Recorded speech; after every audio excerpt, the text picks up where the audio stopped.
الرحمن الرحيم. الحمد لله رب العالمين، الصلاة والسلام على أشرف المرسلين محمد وعلى آله وأصحابه ومن تبعهم إلى يوم الدين. مسلمين ومسلمات رحمكم الله. السلام عليكم ورحمة الله وبركاته. Kembali kita dipertemukan oleh Allah Subhanahu wa Ta'ala untuk sama-sama berupaya memanfaatkan sisa umur hidup yang tentunya kemarin kita tidak dapat membuktikan kalau hari ini akan bisa bernapas. Demikian pula hari ini kita tidak dapat membuktikan apa yang akan terjadi besok. Apakah besok kita masih bisa membaca Al-Quran? Apakah besok masih kita diberi kesempatan untuk mengatakan kalimat la ilaha illallah? Atau pagi hari ini merupakan bagi kita atau sebagian dari kita. Untuk itu mari kita bersama-sama membuka hari ke-19 Rabiul Awal atau 10 Januari 19 Rabiul Awal 1436 dan 15 dengan angka 19 Rabiul Awal kita buka juz 19 dari awal, yaitu ya surat 25 ya.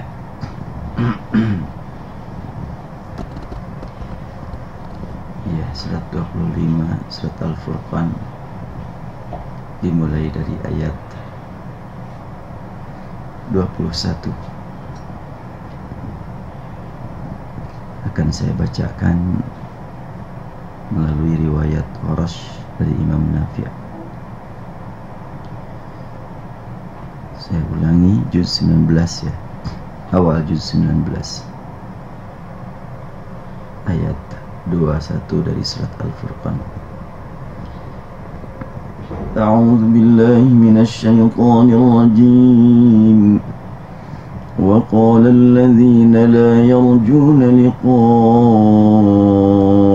لولا أنزل علينا الملائكة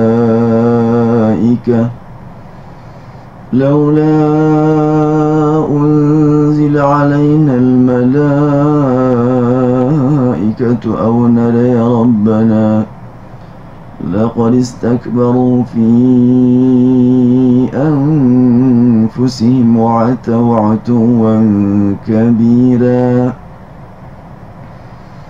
يوم يرون الملائكة لا بشرى يومئذ للمجرمين ويقولون حجرا محجورا وقدمنا إلى ما عملوا من عمل فجعلناه هباء منثورا أصحاب الجنة يومئذ خير مستقرا وأحسن مقيلا ويوم تشقق السماء بالغمام ونزل الملائكة تنزيلا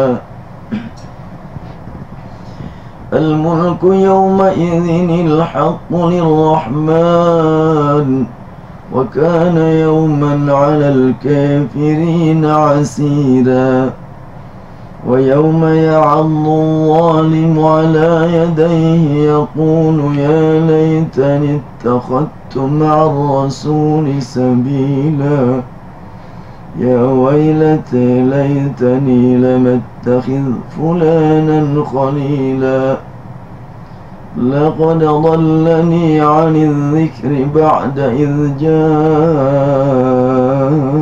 جاءني وكان الشيطان للإنسان خذولا وقال الرسول يا رب إن قومي اتخذوا هذا القرآن مهجورا وكذلك جعلنا لكل نبي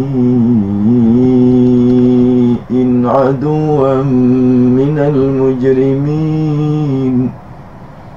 وكفى بربك هاديا ونصيرا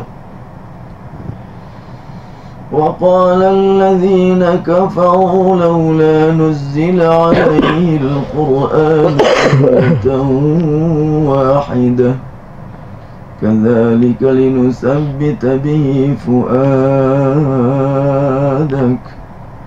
ورتلناه ترتيلا ولا ياتونك بمثل إلا جئناك بالحق وأحسن تفسيرا الذين يحشرون على وجوههم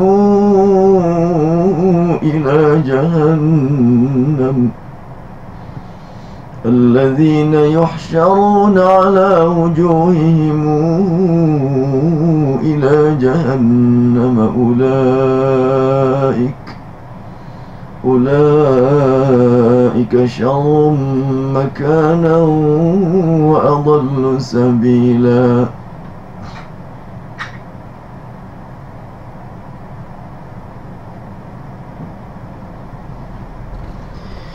ولقد آتينا موسى الكتاب وجعلنا معه أخاه هارون وزيرا فقلنا اذهبا إلى القوم الذين كذبوا بآياتنا فدمرناهم تدميرا وقوم نوح لما كذبوا الرسل أغرقناهم وجعلناهم للناس آية وأعتدنا للظالمين عذابا أليما وعادا وثمودا وأصحاب الرس وقرونا بين ذلك كثيرا وكلا ضربنا له الأمثال وكلا تبرنا تتبيرا ولقد أتوا على القرية التي أمطرت مطر السوء أفلم يكونوا يرونها بل كانوا لا يرجون نشورا وإذا رأوك إن يتخذونك إلا هزؤا هذا الذي بعث الله رسولا إن كاد ليضلنا عن آلهتنا لولا أن صبرنا عليها وسوف يعلمون حين يرون العذاب من أضل سبيلا أرأيت من اتخذ إلهه هواه أفأنت تكون عليه وكيلا أم تحسب أن أكثرهم يسمعون أو يعقلون إن هم إلا كالأنعام بل هم أضل سبيلا ألم تر إلى ربك كيف مد الظل ولو شاء لجعله ساكنا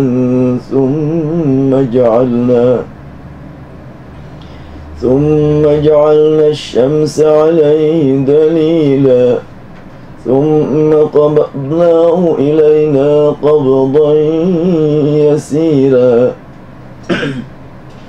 وهو الذي جعل لكم الليل لباسا والنوم سباتا وجعل النهار نشورا وهو الذي أرسل الرياح نشرا بين يدي رحمته وهو الذي أرسل الرياح نشرا بين يدي رحمته وأنزلنا من السماء ماء طهورا لنحيي به بلدة ميتا ونسقيه مما خلقنا أنعاما وأناسيا كثيرا ولقد صرفناه بينهم ليذكروا فأبى أكثر الناس إلا كفورا ولو شئنا لبعثنا في كل قرية نذيرا فلا تطع الكافرين وجاهدهم به جهادا كبيرا وهو الذي مرج البحرين هذا عذب فرات وهذا ملح نجاج وجعل بينهما برزخا وحجرا محجورا وهو الذي خلق من الماء بشرا فجعله نسبا وصهرا وكان ربك قديرا ويعبدون من دون الله ما لا ينفعهم ولا يضرهم وكان الكافر على ربه ظهيرا وما أرسلناك إلا مبشرا ونذيرا قل ما أسألكم عليه من أجر إلا من شاء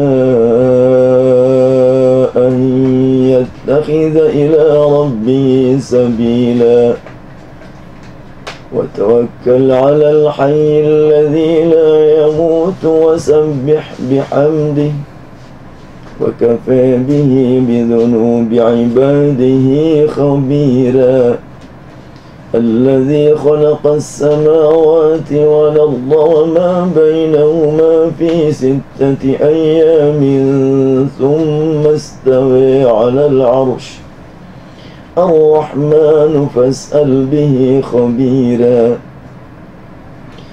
وإذا قيل لهم اسجدوا للرحمن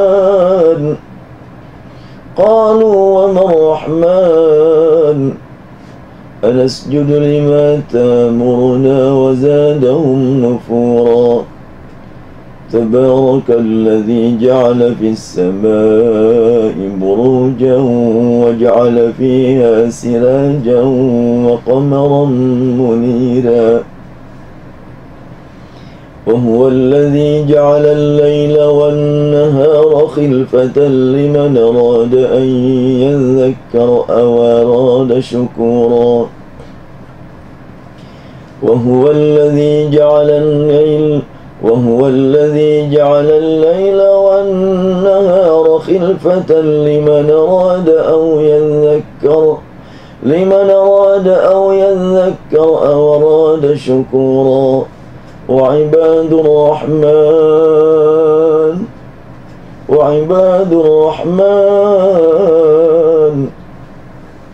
وعباد الرحمن الذين يمشون على الأرض هونا وإذا خاطبهم الجاهلون قالوا سلاما والذين يبيتون لربهم سجدا وقياما والذين يقولون ربنا اصرف عنا عذاب جهنم ربنا اصرف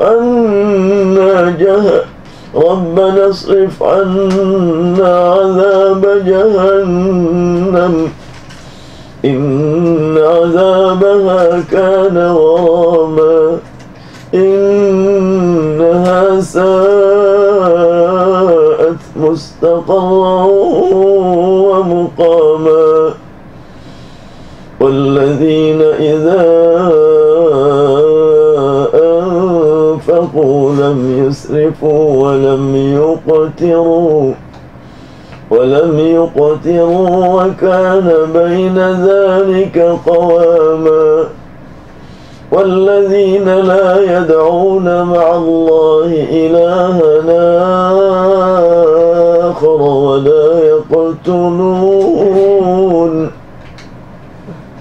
ولا يقتلون النفس التي حرم الله إلا بالحق ولا يزنون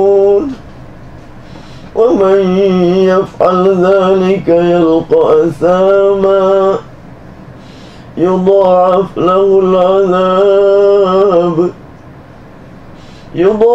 له العذاب يوم القيامة ويخلد فيه مهانا يضاعف له العذاب يوم القيامة ويخلد فيه مهانا إلا من تاب وآمن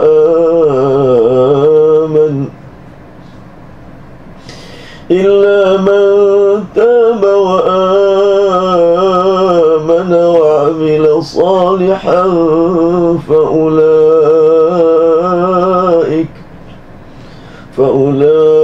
فأولئك يبدل الله سيئاتهم حسنات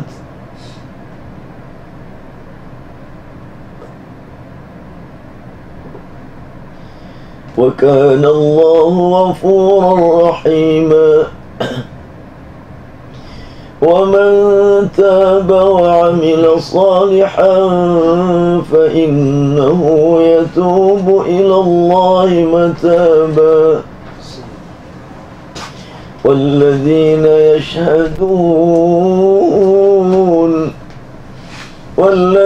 يشهدون الزور والذين لا يشهدون الزور وإذا مروا باللغو مروا كراما والذين إذا ذكروا بآيات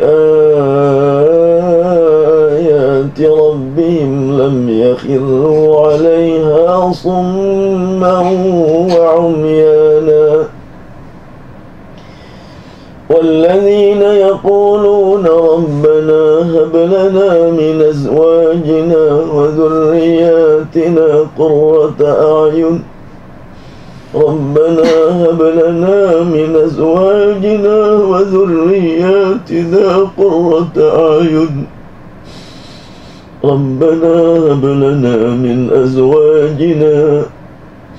ربنا هب لنا من أزواجنا وذرياتنا قرة أعين واجعلنا للمتقين إماما أولئك يجزون الغرفة بما صبروا ويلقون فيها تحية وسلاما خالدين فيها حسنت مستقرا ومقاما قل ما يعبأ بكم ربي لولا دعاؤكم فقد كذبتم فسوف يكون لزاما صدق الله العظيم. Itulah akhir surat Al-Furqan dengan bacaan riwayat Warash dari Imam Nafi', ditemukan beberapa perbedaan bacaan antara riwayat Warash dan riwayat Hafs. Dari sekian perbedaan bacaan, ada yang berpengaruh bagi maknanya, ada yang tidak berpengaruh. Antara lain yang tidak berpengaruh adalah bacaan taklil seperti al-kafirin menjadi al-kafirin, jihadan kabira menjadi jihadan kabira. Itu tidak berpengaruh bagi makna. Tapi kalau bacaan yang dibaca yuqtiru dengan yaqtiru, itu ada sedikit perbedaan. Jadi kalau yaqtiru itu adalah yang menahannya, dan yuqtiru menahan yang lain. Jadi kalau yaqtiru kikir, tapi kalau yuqtiru mengkikirkan. Jadi ada tambahan makna. Antara lain juga bacaan nusyura dengan nusyura, yaitu salah satu bukti bahwa Al-Quran mukjizat yang abadi, yang Allah pelihara dari berbagai segi. Dipelihara bacaannya, dipelihara tulisannya, dan juga dipelihara huruf demi huruf yang tercantum di dalamnya. Subhanallah, ini adalah merupakan karunia yang Allah curahkan kepada kita, yang mesti kita tingkatkan rasa syukur kita kepadanya, karena kita termasuk yang dipilih oleh Allah Subhanahu wa ta'ala menjadi orang yang beriman kepada mukjizat yang pasti benarnya ini, dan kepastian tersebut telah dibuktikan setiap hari. Alhamdulillah, sudah hampir lengkap nih di studio. Ada Pak Kunto, ada Pak Asep. InsyaAllah kita berbincang-bincang berbagai permasalahan yang dihadapi umat. Dan sekarang ini bulan Rabiul Awal, tanggal 19, di lingkungan-lingkungan tertentu masyarakat merasa terpanggil untuk meningkatkan kajian tentang sirah Nabi dengan masuknya bulan Rabiul Awal. Tapi di lingkungan yang memang sudah terbiasa setiap hari mengkaji sirah Nabi, enggak ada perbedaan antara bulan Rabiul Awal dengan Rabiul Tsani dengan bulan-bulan yang lainnya. Maka dapat dipahami kalau sekiranya terlihat ada perbedaan dari satu lingkungan dengan lingkungan yang lain, karena memang sangat dipengaruhi oleh kondisi masing-masing. Ada salah seorang aktivis yang hidupnya di lingkungan yang biasa memanfaatkan Rabiul Awal untuk membangkitkan semangat yang sedang turun. Dia berkata, aku dapat mengetahui sejarah perjuangan Nabi Muhammad itu dari para penceramah bulan Rabiul Awal, bulan Maulid. Karena di bulan-bulan yang lain ya jarang dibahas sirah Nabi itu. Di bulan-bulan yang lain pengajian ada, pengajian fikih, pengajian akhlak secara umum. Tapi kalau pada bulan Rabiul Awal dan bulan Rajab suka ada materi yang istimewa, yaitu kajian tentang perjuangan Rasulullah. Tentu pada saat yang sama di lingkungan tersebut ada kajian sirah Nabi, di lingkungan yang lain juga ada kajian sirah Nabi. Hanya di lingkungan ini disebut peringatan Maulid Nabi, di tempat yang lain disebut majlis taklim.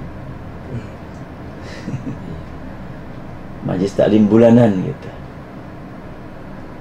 Baik istilah peringatan Maulid Nabi ataupun majlis taklim bulanan,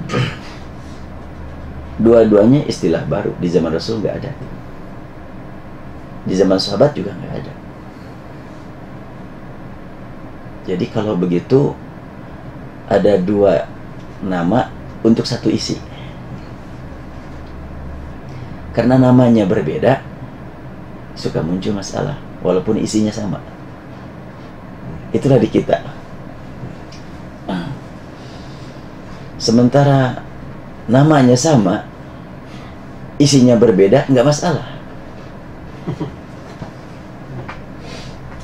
Tapi kalau namanya beda, isinya sama, jadi masalah. Jadi kita ini memang sering terpancing dengan perbedaan nama. Ada peringatan Maulid Nabi, ada tabligh akbar. Tabligh akbar dalam acara apa? Nggak ada nama apa-apa gitu. Ini mah bulanan aja.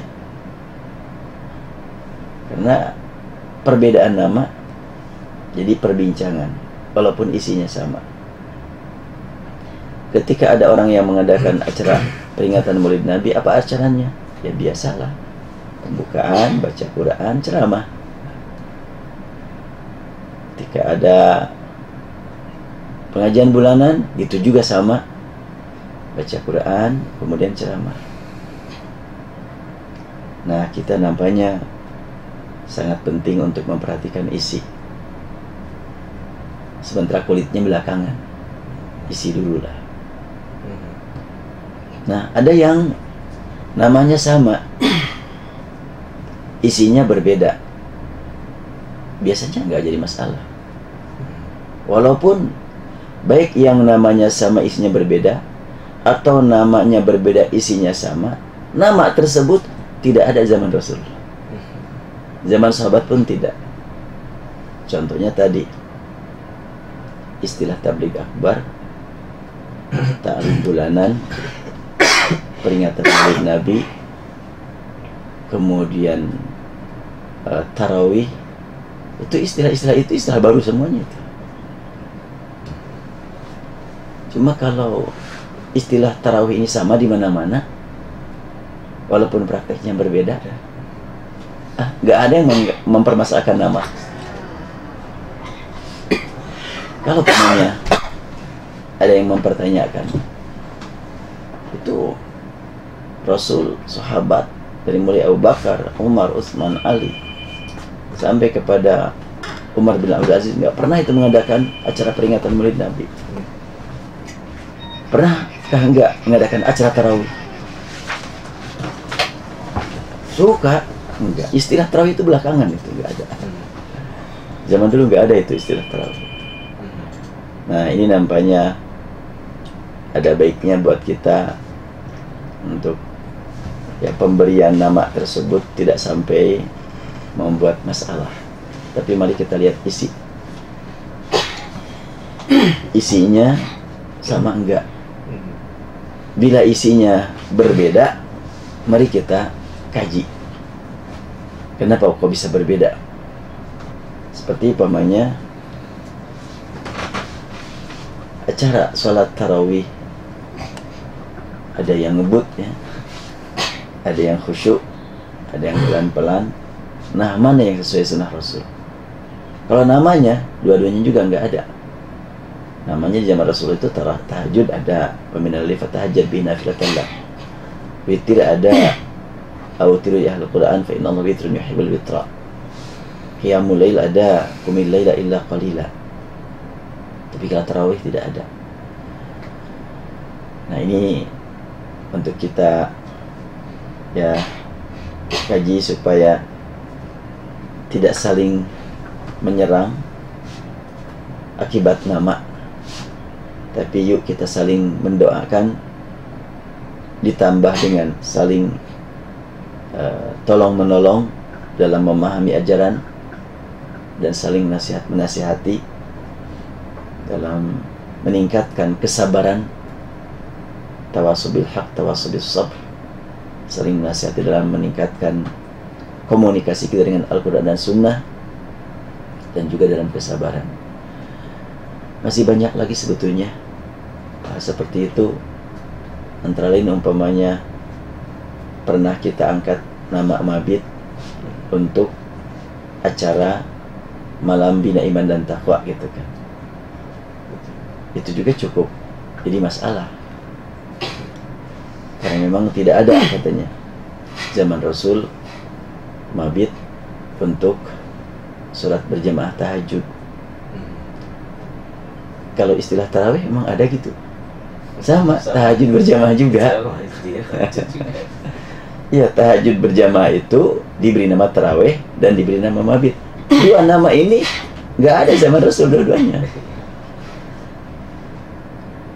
Kemudian kan mabit katanya untuk haji, ada enggak dalam hadis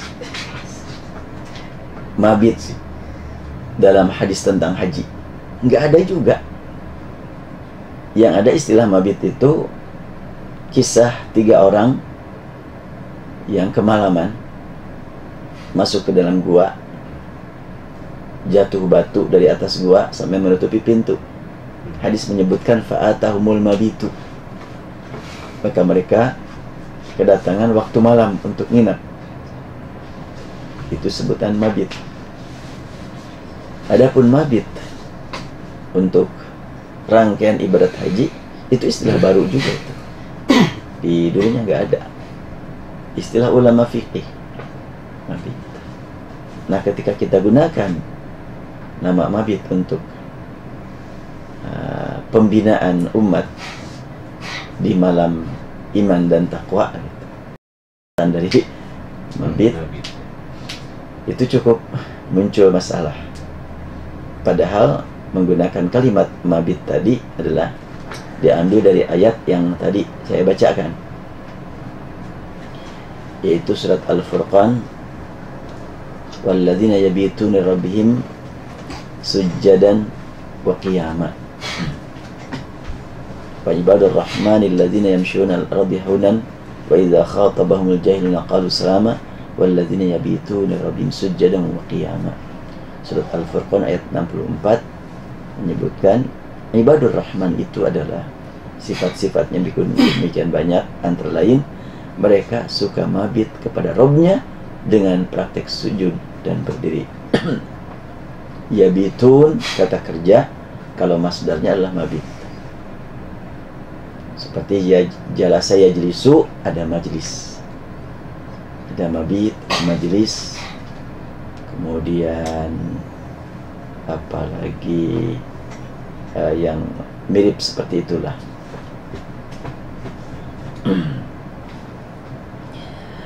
Jadi kita memang sangat penting untuk memahami makna kata, biar setelahnya jadi istilah tidak terbawa oleh percekcokan antara satu pihak dengan pihak yang lain.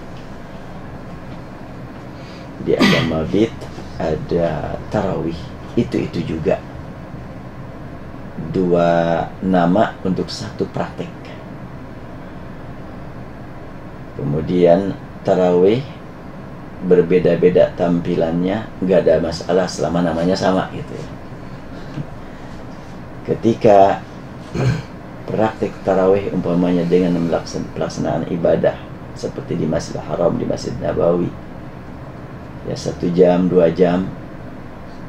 Mabit juga begitu, 1 jam 2 jam. Tapi penamaan tarawih disepakati tidak masalah, penamaan mabit jadi masalah.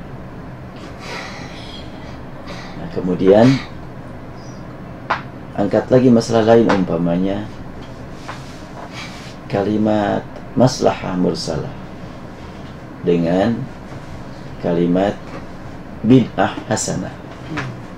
Dua istilah ini nggak ada sama Rasul dua-duanya juga. Kalimat bid'ah hasanah nggak ada zaman Rasul.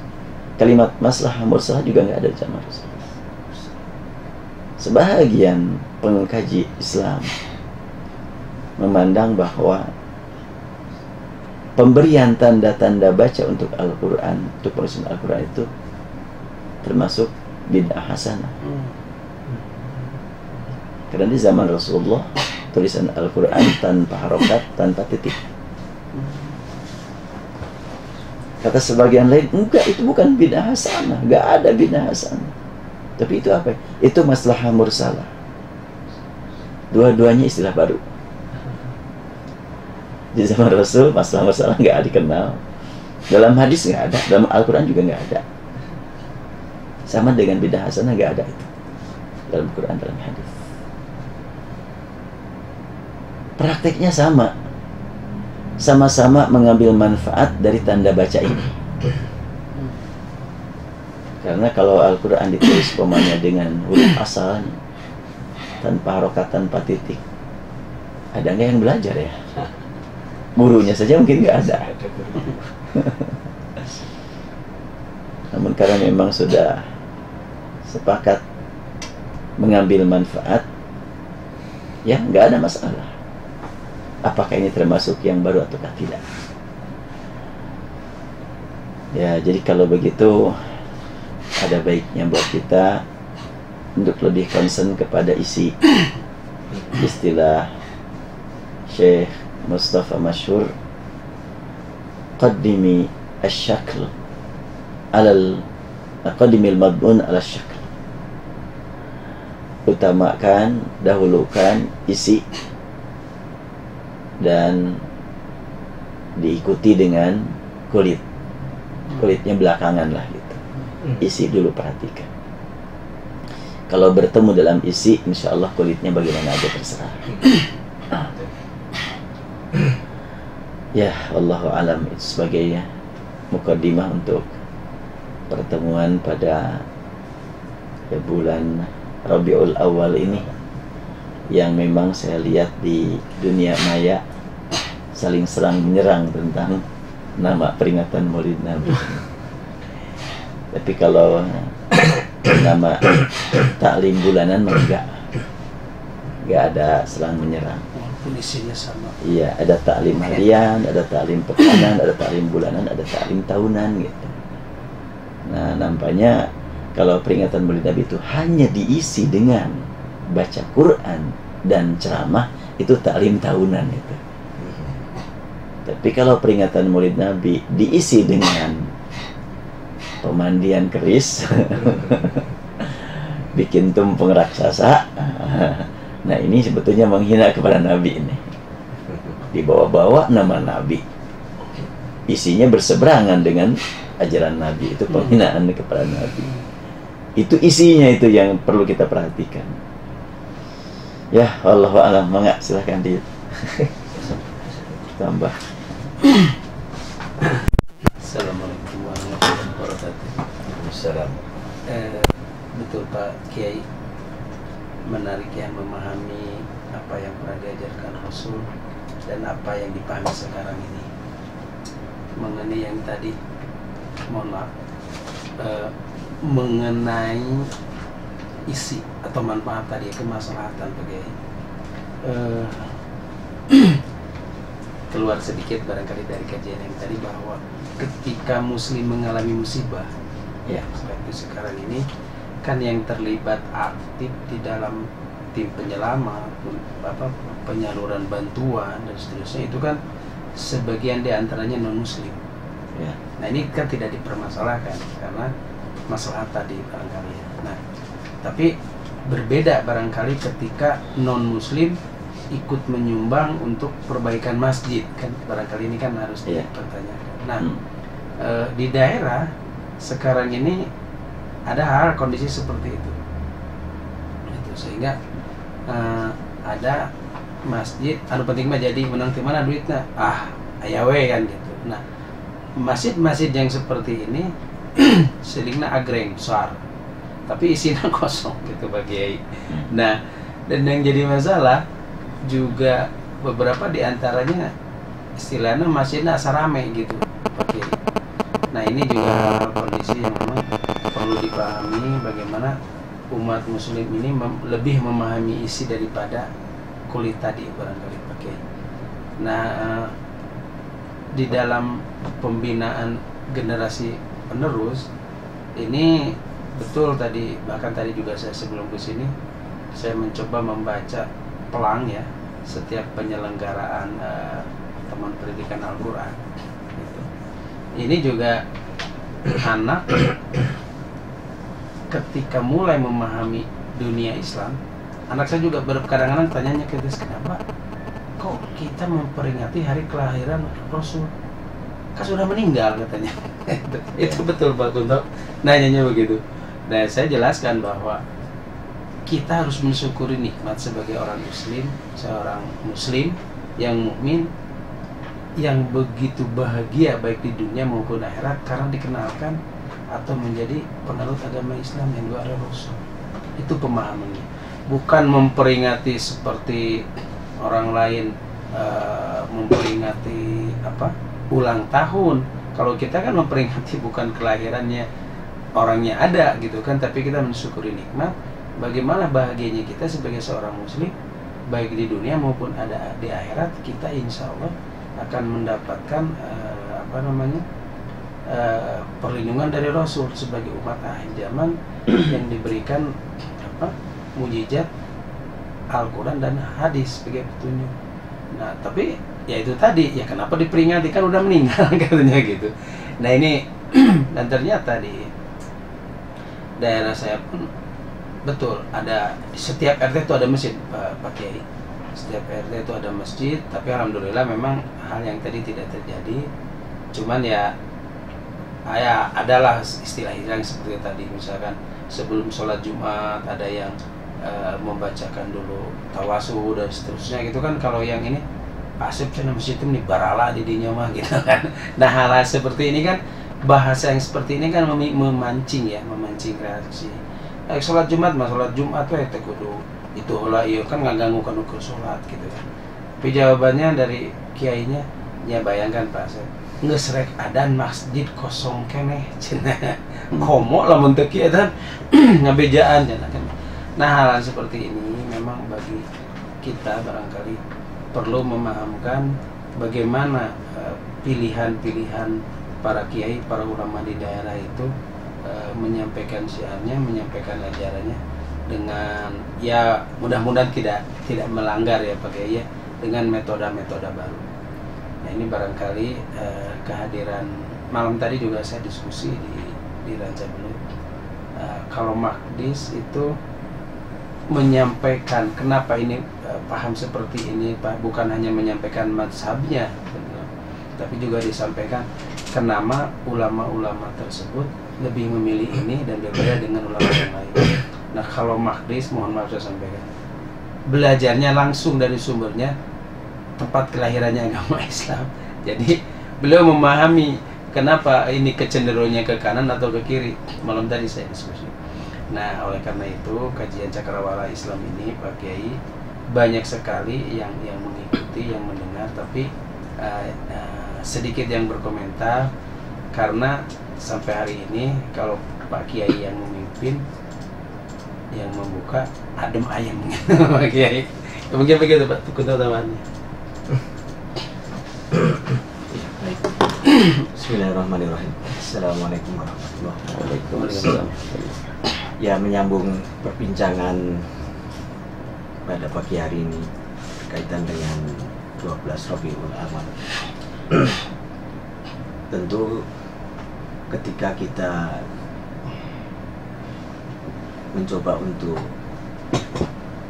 memperingati ataupun mengenang satu peristiwa berkaitan dengan seorang tokoh yang dalam hal ini tentu menjadi panutan kita sebagai umat Islam, tentu yang lebih utama dan dikedepankan tentunya adalah bagaimana kita bisa meneladani beliau sebagai uswah, sebagai uswatul hasanah. Laqad kana lakum fi rasulillahi uswatun hasanah. Dan tentu saja juga adalah bagaimana kita berusaha untuk menghidupkan sunnah beliau, karena kita yang barangkali sudah terpisah sedemikian jauh, kurang lebih 14 abad, dan kita juga tidak tahu apakah kita ini ada di akhir zaman, namun kita tidak pernah dan tentu saja memang tidak mungkin berjumpa dengan Rasulullah SAW di dunia ini. Namun manakala kita menghidupkan sunnah beliau, insyaallah di yaumil akhir nanti kita mudah-mudahan dapat dipertemukan oleh Allah Subhanahu wa taala. Amin. Rasulullah Muhammad sallallahu alaihi wasallam. Dan kita tentu di dalam ajaran agama Islam juga dikenalkan dengan ada istilah syafaat. Namun kita juga tentu perlu meluruskan barangkali ada persepsi-persepsi yang keliru mengenai syafaat. Karena kalau syafaat sifatnya adalah bantuan, bukan pertolongan, namun bantuan. Tentu kita yang mengharapkan bantuannya harus memiliki modal yang memadai untuk bisa dibantu, tentunya demikian. Tidak kemudian kita tidak memiliki modal kemudian mengharapkan memperoleh syafaat, tentu tidak mungkin. Dan kalau kita mencoba meneladani dalam riwayat hidup beliau, tentu kita mengenal sejak muda beliau dikenal sebagai seorang yang sangat orang yang sangat terpercaya dengan sebutan Al-Amin. Dengan pelajaran-pelajaran yang bisa kita petik, hikmah yang bisa kita petik dari perjalanan hidup beliau, dengan sifat-sifat yang sangat terpuji, dengan sifat sidik amanah tabligh fatonah. Ini ternyata kalau kita kaji lebih mendalam di dalam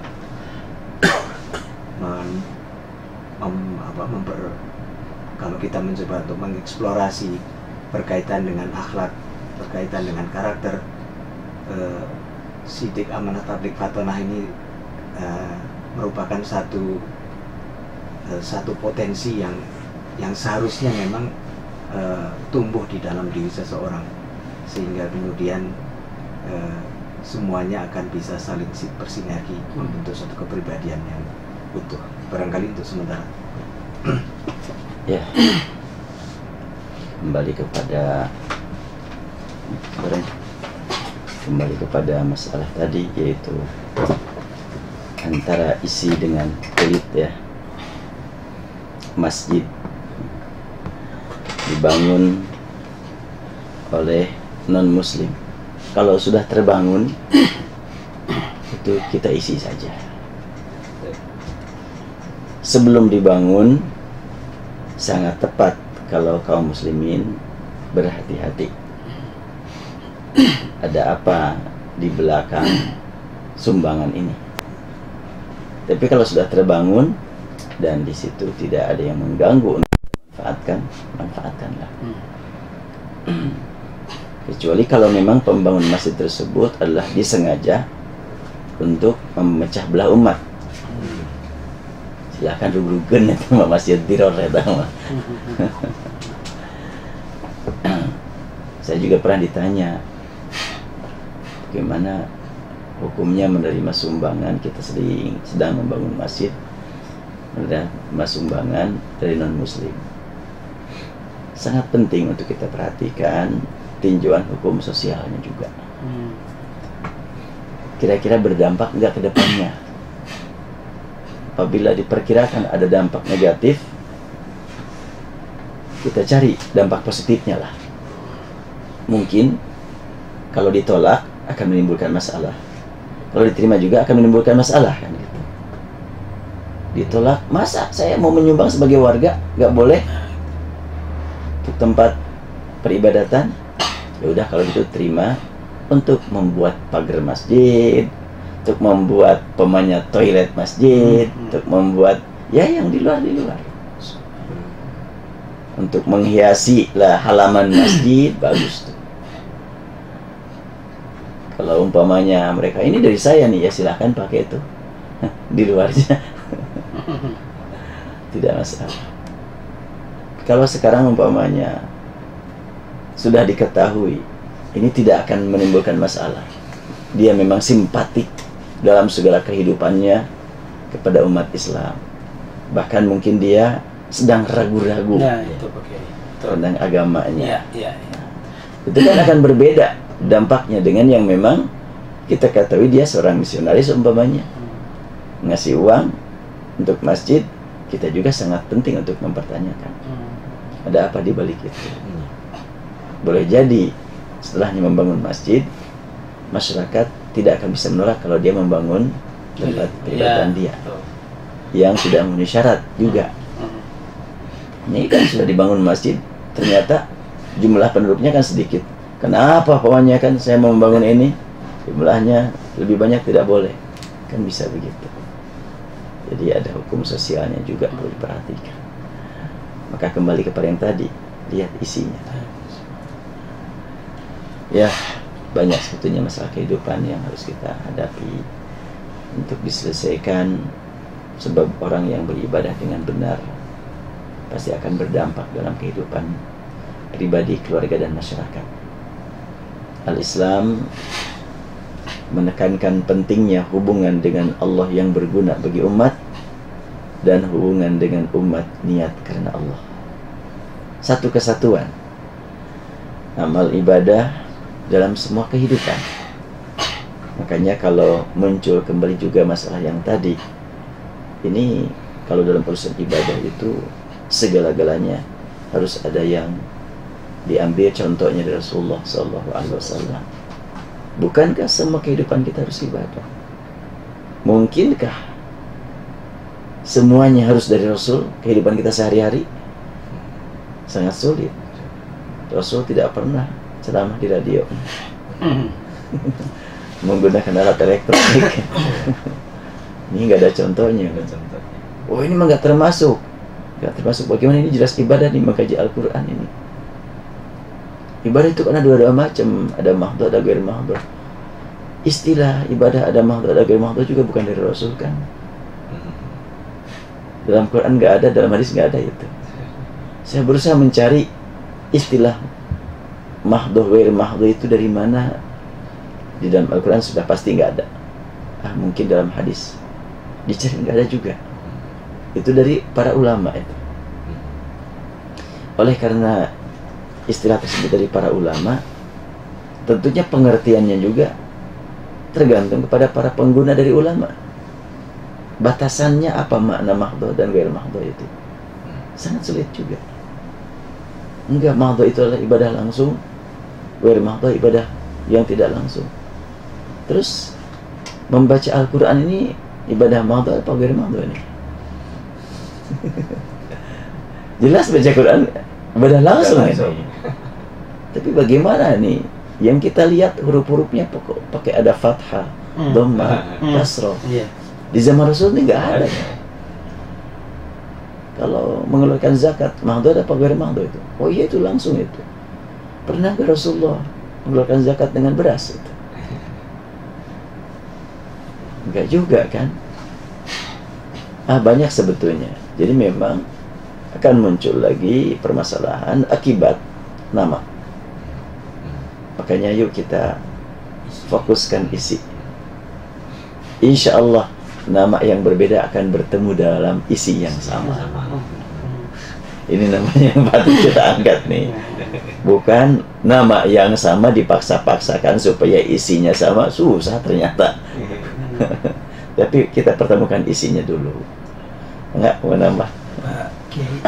Ini dalam masa sekarang itu batasan toleransi Islam terhadap budaya lokal itu seperti apa? Yeah. Contohnya seperti ini. Kemarin ada salah seorang saudara saya yang meninggal. Ya pastilah mulai dari awal mengikuti tata cara pemakaman Muslim ya. Mulai dimandikan, dikapanin, disolatkan, kemudian dikaburkan. Nah, pihak keluarga pun mengikuti seperti yang diarahkan oleh Kak Kiai. Nah, setelah selesai penguburan, setelah selesai talqinas, kita cenah kalapan belah kudu sakali melah gitu kan. Nah, di sini Pak Kiai tidak seperti tidak kuasa menolak gitu Pak Kiai. Nah, apakah ini hal seperti ini termasuk dalam batasan toleransi atau seperti apa? Karena juga banyak hal-hal yang lain nyakin belah, seperti misalkan anak-anak nyugut menyan gitu dan seterusnya gitu ya. Tapi tata cara dari awal benar gitu. Nah, kadang-kadang di akhir itu hal seperti itu. Nah, ini Pak Kiainya tuh tidak kuasa menolak. Nah, ini apa ini termasuk dalam batasan toleransi Pak Kiai? Iya. Ketika memang peristiwa itu sudah terjadi, tentunya sangat sulit untuk dibantah. Tapi kalau pemanya jauh-jauh untuk terjadi, merupakan kewajiban pemimpin agama tersebut untuk menerangkannya. Salah satu contoh umpamanya, sewaktu saya dulu baru mau punya anak yang pertama, kemudian pulang ke kampung, sedang berada di mertua, ya istri saya bilang, alhamdulillah ini sudah usia, udah hamil lah gitu. Langsung kan masyarakat, Ira 7 bulan nak, gitu. Yang ditanyakan kan 7 bulanan kapan gitu.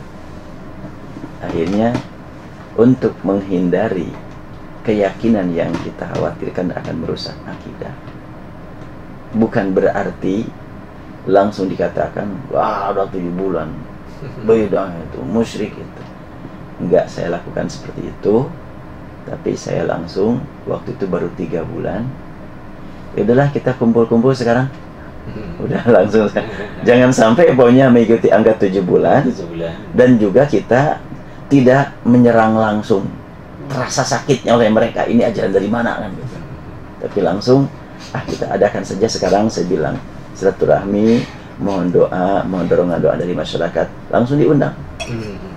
Langsung saya sampaikan, anak ini, Jani ini baru usia 3 bulan.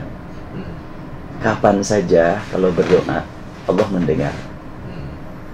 Saya tidak akan mengadakan acara 7 bulan nanti. Sekarang saja saya silaturahmi dengan masyarakat, ingin membaca Al-Quran, ingin berdoa. Dengan bacaan Al-Quran, mudah-mudahan doa kita dikabul. Langsung muncul pertanyaan, bacaan Qurannya naon, surat Yasin Fadilah? Yasin yang ada saja, gak usah pakai Fadilah gitu kan. Karena itu ada Yasin Fadilah segala macam di kampung itu. Saya bilang, ini yang pasti dari Allah Subhanahu wa Ta'ala. Kalau yang ada tambahan-tambahan, itu tidak pasti, ini aja yang pasti. Saya tidak mengatakan, wah itu apa-apanya Yasin Fadilah gitu. Enggak. Karena mereka gak ngerti. Gak usahlah yang tidak ngerti diterangkan dengan keterangan yang tidak dapat dipahami mereka. Tetap aja tidak ngerti juga kan. Cukup saja, gak usah, ini aja. Langsung sebelum memulai bacaan Al-Quran, saya umumkan dulu. Kan biasa kan ramainya bareng, papa heula beres kan gitu.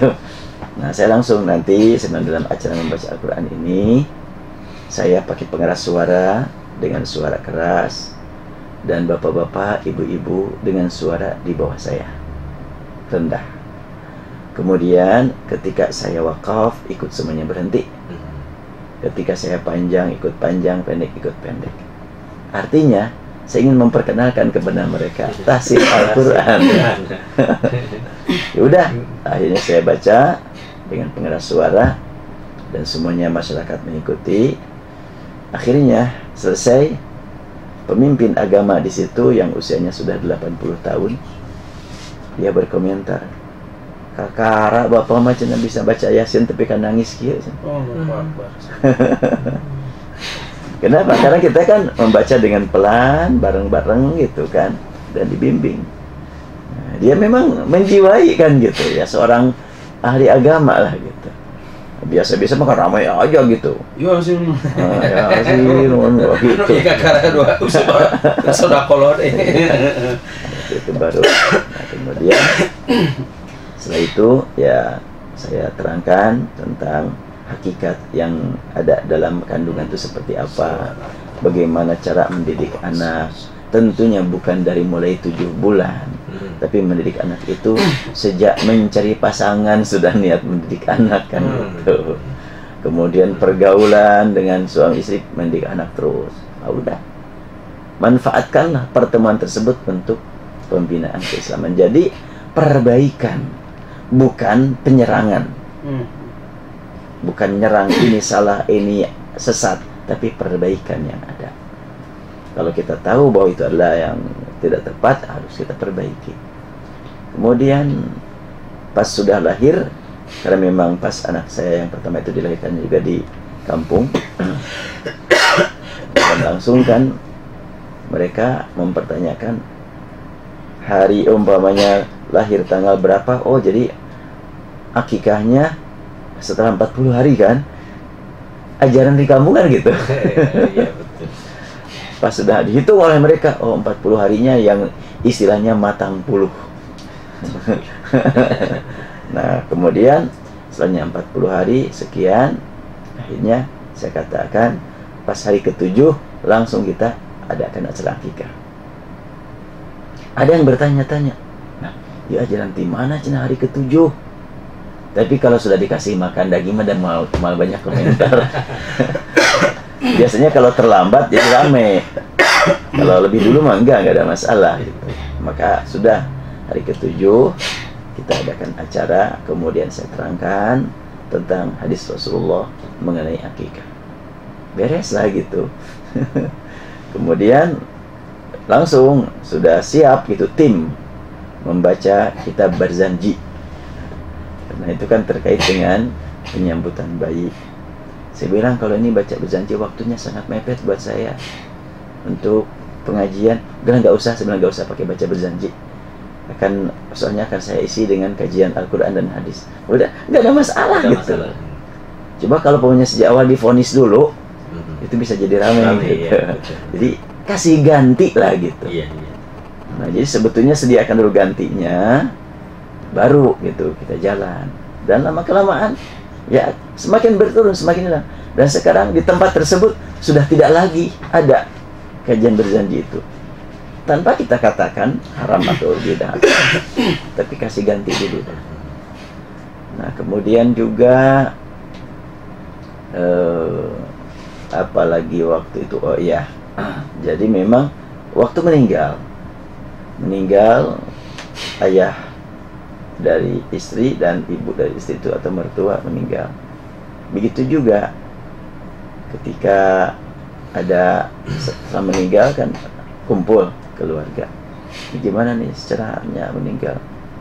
Kalau pemanya kita tidak mengadakan pertemuan, bisa jadi rame, bisa jadi masalah. Hubungan kita dengan masyarakat bisa hancur. Ya nggak apa-apa sih bilang, kalau mereka mau kumpul, ya kumpul aja.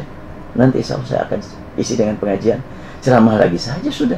Taklimah kapanpun dimanapun, nggak ada masalah. Sudah akhirnya pas waktu ibu dari istri itu meninggal, kan banyak keyakinan di kampung.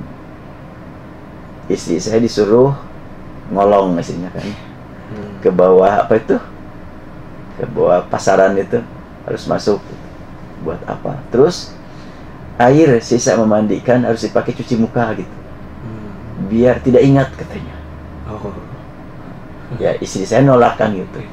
Nah akhirnya sudah didengar berita seperti itu. Saya waktu itu belum tahu. Pas sorenya kumpulkan masyarakat yang biasa disebut dengan tahlilan. Apalah artinya nama, kembali lagi kepada yang tadi ya. Yang penting isi. Maka yang biasa acara tahlilan itu adalah baca bareng-bareng rame pagelah latihnya. Sekarang kita ganti dengan ceramah lagi. Saya ceramah aja. Ceramah tentang bagaimana mengurus jenazah. Pembahasan tentang mengurus jenazah aja. Kewajiban orang hidup terhadap yang sudah meninggal, sepakat semua ulama. Kalau di Indonesia, ulama NU, Persis, Muhammadiyah sepakat. bahwa kewajiban orang yang sudah meninggal adalah pertama, memandikan, kedua, mengapani, ketiga, menyolatkan, keempat, ngubur. Sudah itu sepakat, nggak ada perbedaan. Jadi yang lain-lain dari mana? Nggak ada, di kitabna nggak ada. Bahasa kita di kampung mah ya, kitabna cukup. Segitu aja dah. Tidak disebut, tidak ada Quran dalam hadisnya, nggak ada kitabnya. Maksud kita mah kitabullah dan kitabul hadis kan, kitab hadis lah gitu. Tapi cukup kepada orang kamu, ya kitabna. Itu beres gitu. Jadi memang menggunakan bahasa yang sesuai dengan pemahaman masyarakat. Maka adapun umpamanya tadi ada ajaran supaya tidak ingat, maka gunakan sisa memandikan untuk cuci muka. Saya bilang, saya sarankan ini kepada semua keluarga, sering-sering ingat kepada almarhum supaya banyak berdoa. Bukan lupakan dia, tapi sering-sering mengingat. Ingat langsung Allah maghfirlah, ingat lagi langsung Allah marhamah, ingat lagi langsung Allah ma'afi wa'afan. Itu sangat dianjurkan sebenarnya dalam al-Islam. Ya, dan alhamdulillah mereka nggak ada yang tersinggung. Jalan saja sudah. Jadi sebetulnya berikan pemahaman ya, dengan cara yang memang ada gantinya. Kalau pemahamannya mereka sudah memandang satu perbuatan dipandang baik padahal salah, dan dikatakan oleh kita cuma salahnya saja tanpa dikasih penggantinya, ini yang sering muncul masalah. Jadi isinya dululah perhatikan kepada mereka. Kita sayang kepada almarhum, sering-sering ingat. Bahasanya kan begitu. Kan di beberapa daerah munyaah jenaka almarhum, kuburanana bangun sing hade kan gitu. Wasiatnya penuh. Walaupun wasiatnya salah gitu. Nah, kita terangkan bagaimana cara menyayangi almarhum itu. Ya, sering mendoakan, ikuti jejak langkah yang baiknya. Sebab man sanna sunatan hasanatan falahu ajruha wa ajru man amila biha. Kemudian adal al-khair kafa'ilihi. Hadis menyebutkan orang yang menunjukkan kepada kebaikan kemudian dilakukan, yang melakukan ada 10 orang dapat pahala masing-masing, yang memberikan petunjuk juga akan dapat nilai yang 10 itu. Itu kan sangat luar biasa tuh. Kemudian kalau umpamanya kita tahu kebaikan almarhum, kemudian kita lanjutkan kebaikan tersebut karena ingat kepada petunjuk almarhum itu, insya Allah nilainya akan diterima juga oleh almarhum itu. Itu sangat luar biasa. Makanya pada waktu itu, karena masyarakat tahu apa jasa-jasa almarhum dan almarhumah ini, ya kita katakan kepada mereka, sayangnya kita kepada dia, ikuti jejak langkah yang baiknya dia. Insya Allah kita dapat amal, dapat nilai dari amal kita, dan dia pun dapat nilai dari amal kita juga. Sangat luar biasa hal itu. Pernah lagi